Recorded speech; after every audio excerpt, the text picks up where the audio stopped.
me to life. How fun will that be? Ernest, don't talk back to me or I'm going to throw your mother's feces in your mouth. You know what I mean, Vern? You know what I mean? I was just about to say that. Vern is with me in hell. Oh, Burning. no. Burning. Verning. He's verning. Alright, so about this. Let's take a quick break. When we come back, we will talk more The Prophecy. Welcome back to Movies, Films, and Flicks. I got a surprise for you, Nathan. Oh, I love surprises. Viggo Mortensen draft, but we can't use any Lord of the Rings films. Oh, goodness gracious. Well, this is going to be... I mean, he has a ton of movies, but since you're a guest, you're the guest here, I'll give you first pick. Oh, my goodness. Oh, God. There's so many. There's so many good ones. There are wonderful ones. I may go... Don't do it. I don't even know what you're going to take.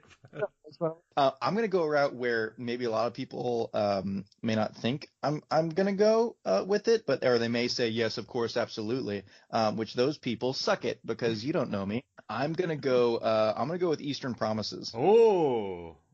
Because that movie, like, it was right after, and you may come right back at me with something. Well, you do your first one first, because it may... Yeah, that's exactly what I was going to think. So I watched History of Violence. I loved it. And then it was like right around the time when Eastern Promises came out. And I was like, oh, well, yeah, Viggo's great. And I went and saw it, and like it blew me away. I loved it. And just the whole like sauna fight scene. Yeah. It was, oh, God. It was Is that why you always trying to knife fight people at Comic-Cons? He tried to knife fight people? No, you were. Me? Yeah, man. What? You were always like, hey, Mark, I'm trying to stab people. No, I mean, we would have... Eastern Promises you. And I'm like, what does that mean? I don't remember this. Have I had way too much whiskey in my ears since then that it's gone out of my head? Probably. We've had plenty of balloon fights and high kick fights. That's a great. I mean, it's an all-timer fight. I mean, yeah. I was reading Shea Serrano's book, Movies and Other Things, and he talks about his most gangster movie moments in gangster movies, and he included these together. And like History of Violence when he kills everyone in the diner. Then I love when he kills all the people in William Hurt's office, and William Hurt's like, why do I pay you? I told you this was gonna happen. Like, why are you here?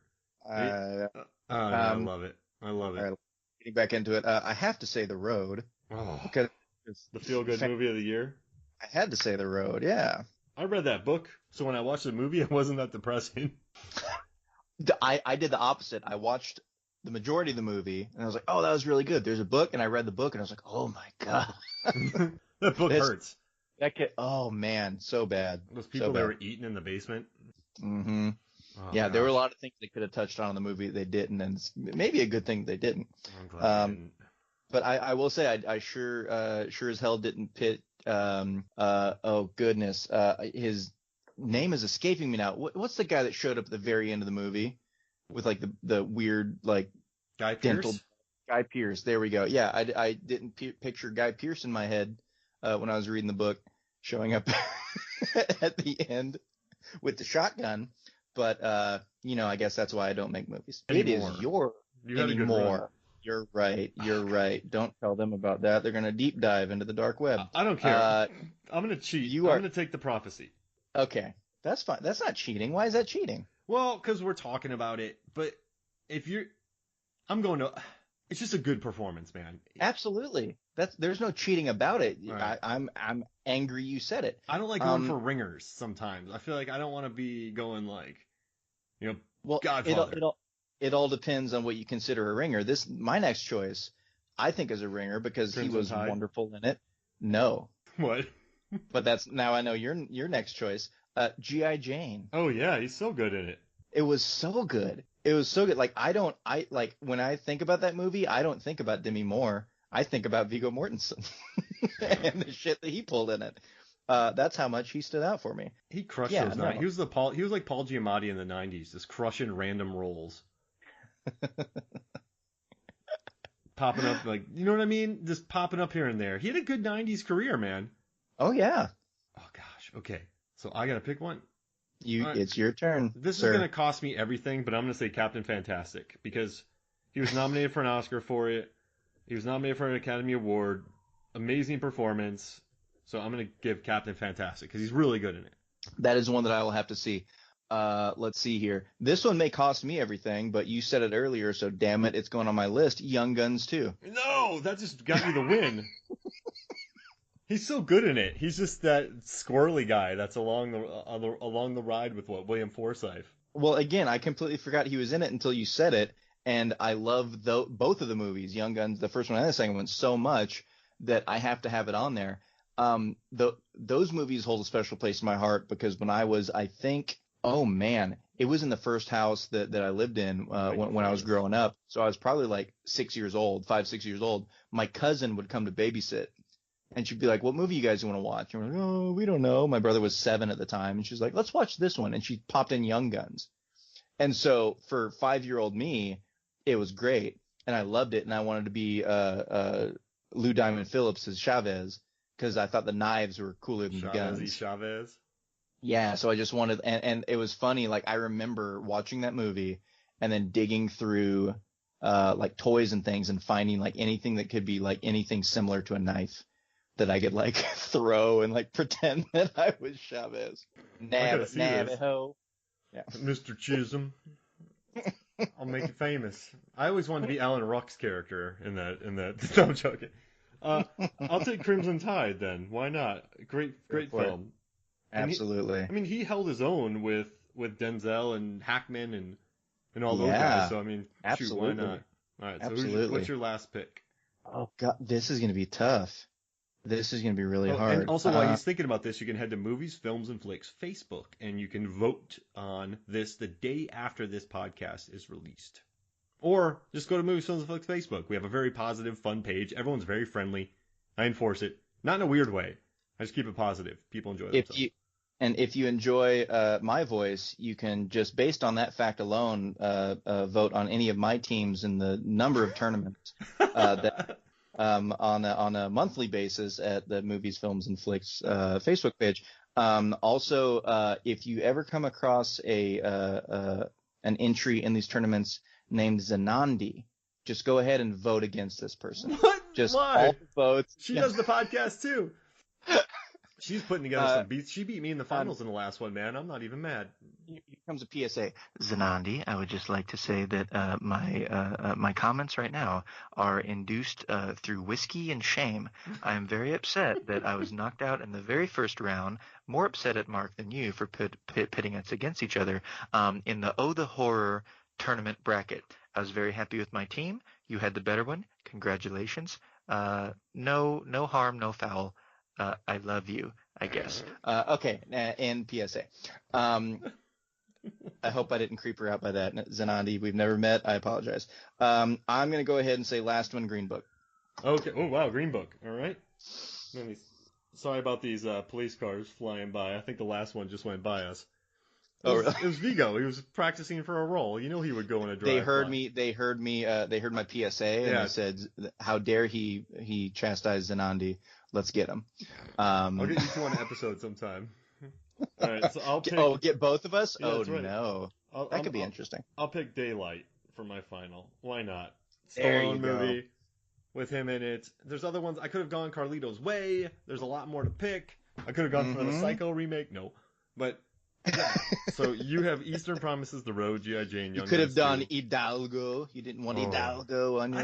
I didn't really like Hidalgo. Did you? I don't remember a whole lot about it, so that's how much I love it. I like him a lot. It was forgettable. He's on a horse in the sand. That's what I know. There we go. Dangerous Method, he's really good in. 28 Days with Sandra Bullock, he's good. Perfect Murder. Oh, Sandy. I mean, Albino Alligator, no.